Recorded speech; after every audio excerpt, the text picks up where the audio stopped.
Elisabeth Lévy. Les jeunes, c'était mieux avant.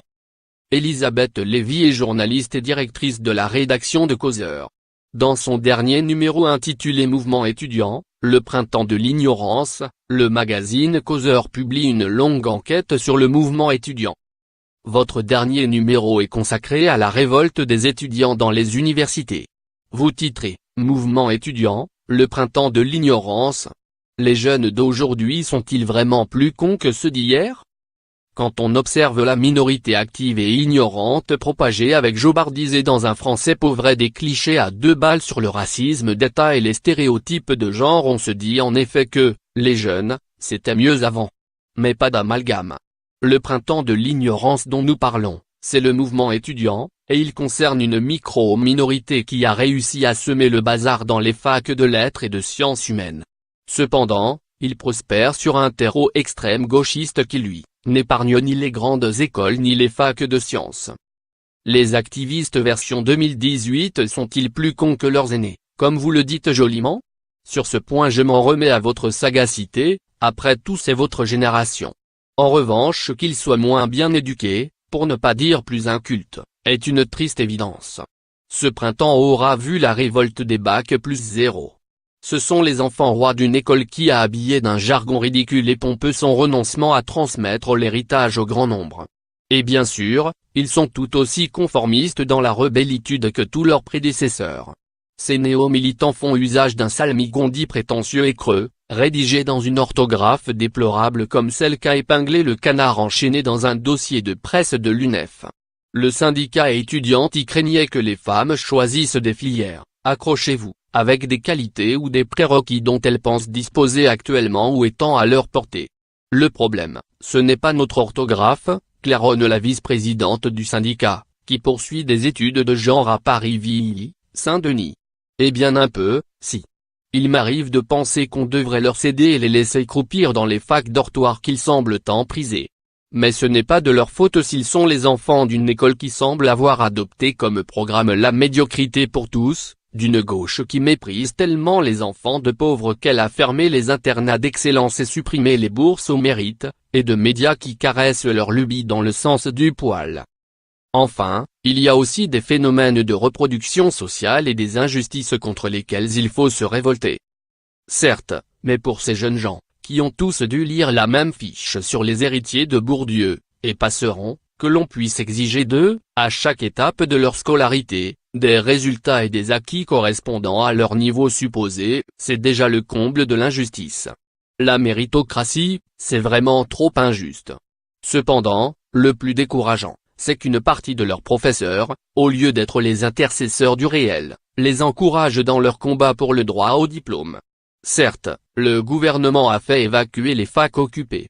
Mais outre que l'organisation des examens est très perturbée, on continue, avec la loi OR et Parcoursup, à entretenir la fiction selon laquelle tout bachelier doit avoir une place en fac.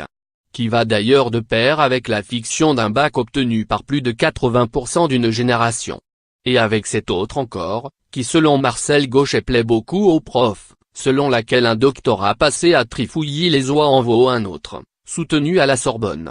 Tout le monde sait à quoi s'en tenir, d'où la ruée de ceux qui en ont les moyens vers les formations sélectives, souvent privées, comme les cathos de Paris et de province. Mais personne ou presque ne dit la vérité.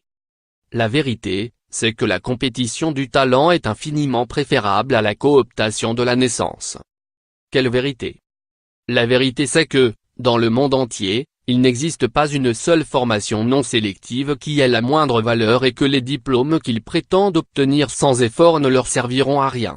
La vérité, c'est que leur combat contre la sélection est un combat contre l'excellence, et contre le savoir. La vérité, c'est que si 80% d'une génération obtient le bac, seulement 35% obtient un diplôme d'études supérieures, ce qui signifie que le libre accès est un leurre. La vérité, c'est que la compétition du talent est infiniment préférable à la cooptation de la naissance.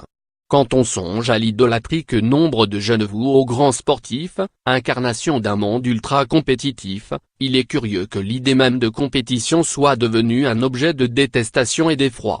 L'idéologie victimaire a fait des ravages dans les esprits, Aucun jeune de 18 ans ne se dira aujourd'hui spontanément reconnaissant envers son pays, ni même envers les grands artistes du passé et les merveilles qu'ils nous ont léguées. En revanche, il vous alignera très vite la liste de ce que la collectivité lui doit dès sa naissance, sans qu'il ait lui-même à faire quoi que ce soit, un emploi, un logement, et même aujourd'hui, des enfants. Je caricature bien sûr, beaucoup de jeunes ont encore le goût de l'effort, quand ils ont la chance qu'on le leur ait inculqué. Mais j'ai l'impression qu'en 40 ans, cette mentalité de créancier a progressé. On a tout de même vu des lycéens manifester pour les retraites. Faut-il vraiment prendre tout cela au sérieux? Ce n'est pas parce que c'est cocasse, voire ridicule, que ce n'est pas sérieux. On peut continuer à former les bataillons de sociologues bourdivins dont la France ne saurait se passer, et c'est sans doute ce qu'on fera.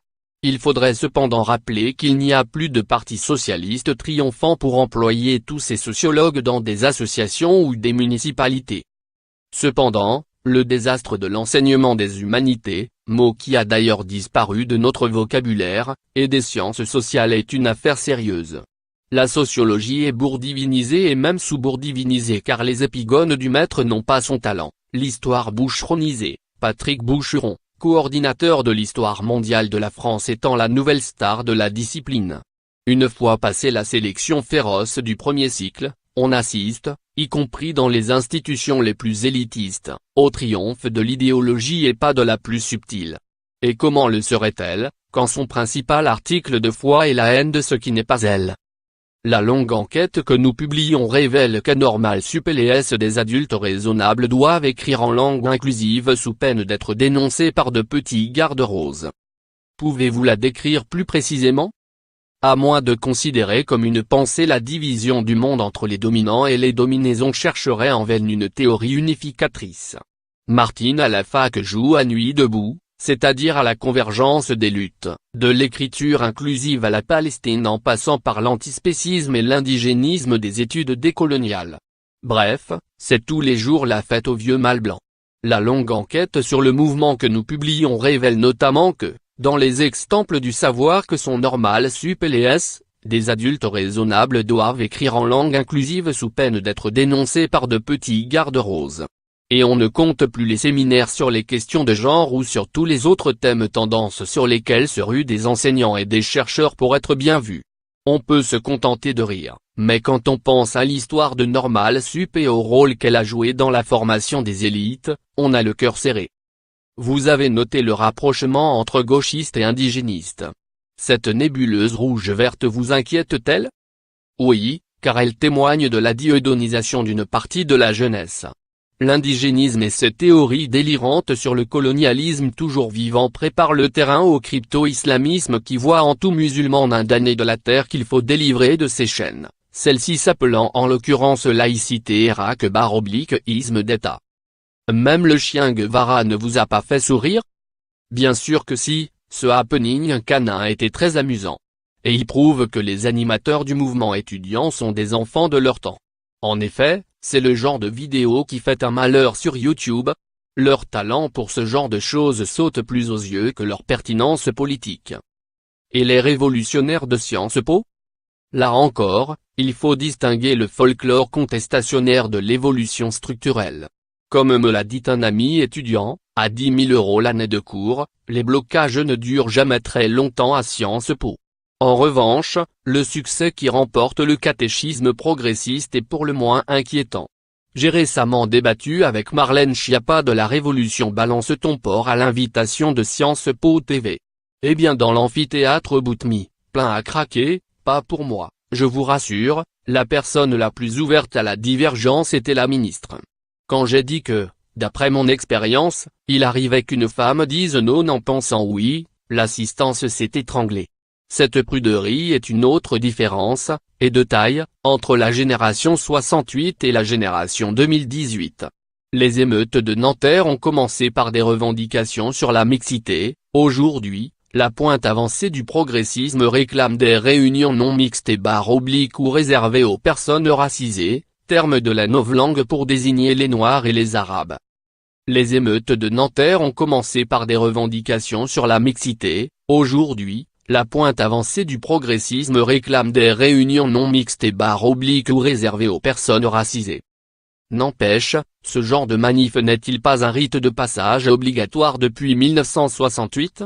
Outre la pruderie que vous avez évoquée, qu'est-ce qui a changé ? Je ne suis pas une admiratrice inconditionnelle de mai 68, mais ce fut une secousse massive, dans toute la société.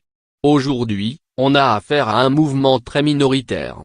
Par ailleurs, il y a 50 ans, quelques raisons de se révolter contre des pouvoirs exclusivement verticaux, de la famille à l'usine. Seulement, on a jeté le bébé de l'autorité avec l'eau du bain autoritariste. Aujourd'hui, les étudiants en lutte se battent contre un patriarcat qui n'existe pas, contre un état policier qui n'existe pas et très souvent, contre des patrons qui ont bien moins de pouvoir que leurs actionnaires. Ils sont contre la mondialisation mais pour l'ouverture des frontières, ce qui signifie que, comme toute l'extrême gauche, ils abordent des effets dont ils chérissent les causes.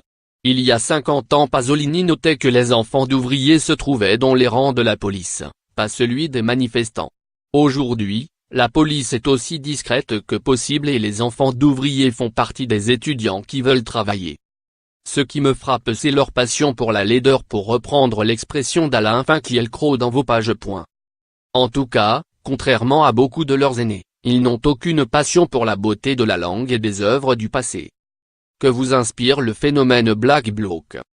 Je ne suis pas sûr de le connaître assez bien pour le commenter. À en juger par le profil de ceux qui ont été arrêtés, ce nouveau mot valise cache une drôle d'alliance entre des punks à chiens adeptes de la contestation itinérante et des jeunes gens bien nés. Notre société est-elle si insupportable qu'il faille la détruire plutôt que de chercher à l'améliorer ? Il faut croire que non, puisque seuls quelques centaines de jusqu'au-boutistes sont prêts à verser dans la violence. Et encore, parce qu'ils ne courent pas le moindre risque vu que, comme l'écrit Cyril Benazar, l'ombre de Malik Oussekine arrête les balles avant qu'elles ne soient tirées. Après tout, même cagoulés, quelques centaines de lanceurs de pavés ne menacent pas l'état de droit. Au vu du rapport problématique de la majorité des sociologues avec le réel, ne serait-il pas plus simple de supprimer directement les sciences humaines ? Et c'est un diplômé de Paris 8 en histoire qui vous le dit.